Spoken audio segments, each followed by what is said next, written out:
Welcome back. Our next guest has brains and beauty. Ms. Wheelchair Kentucky 2018, Mary Briner, is taking advantage of her new title this year to advocate for the disabled. She joins us with more on her crusade to spread the word and get support. Welcome.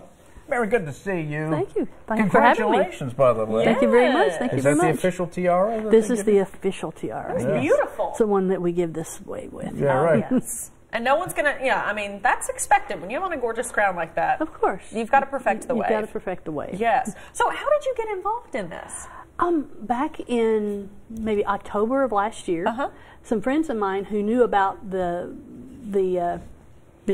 Wheelchair Kentucky program were telling me about it online, and they called it a pageant. Now, we don't call it a pageant now, it's really a contest. And I'm like, pageant?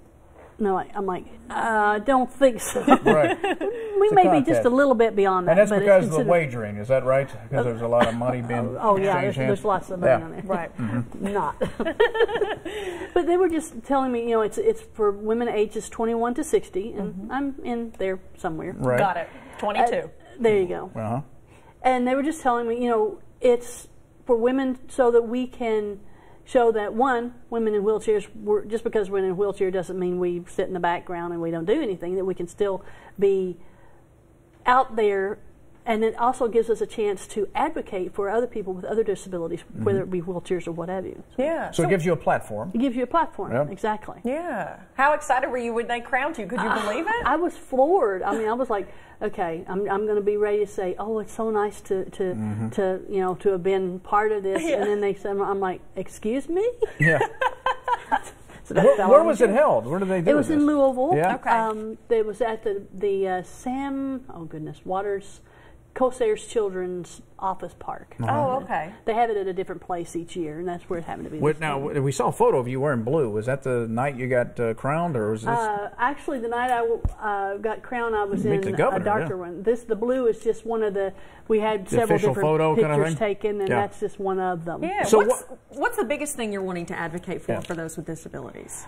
To help people realize that just because we're disabled doesn't mean that we're no longer able, if you will. I like to think of myself as disabled. I may not be able to do that, but I can disabled. I can disable. I'm disabled. Yeah. And to help people realize, to put a face on it. It's like a lot of people have never met someone who's disabled in any way. I mean, and there are in Kentucky alone, there are tens of thousands of people who are disabled. In America, there are hundreds of thousands of people who are disabled in one way or another. And it's to help people understand and see, hey, we're just like everybody else. We just do our thing from wheelchairs or with canes or with, whether they be blind or deaf or whatever, but we can still be a viable part of our communities. It's a big responsibility you got now, right? It is. It is. Mary's going to go to Grand Rapids, Michigan to represent Kentucky in the National Miss Wheelchair 2019 pageant. Good luck with that. Oh, thank you for coming in. Well, thank you so much for having me. I appreciate it. Okay, stick with us. We're talking about Lexington Eats Week with a visit to our friends at Azure next.